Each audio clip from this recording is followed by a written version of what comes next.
স্বার্থপর এই দুনিয়া খোদার কসম কারো জন্য থামে না, বড় স্বার্থপর।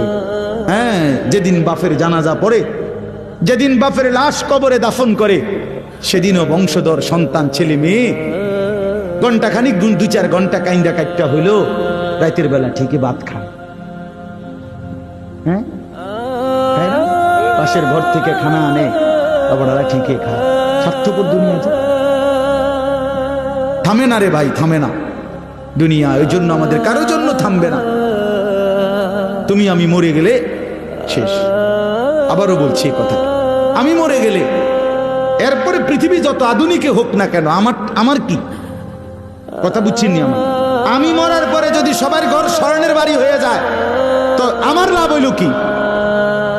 আমার মৃত্যুর পরে যদি সব মানুষ আধুনিক হইয়া সাঁদের দেশেও জায়গা, আমার ফায়দা কি? আমি তো না, আমি তো মরে গেলাম। যে কবরে চলে গেল সে কি আর ফিরে আসবে? আল্লাহ আমাদেরকে বুঝ দান করেন।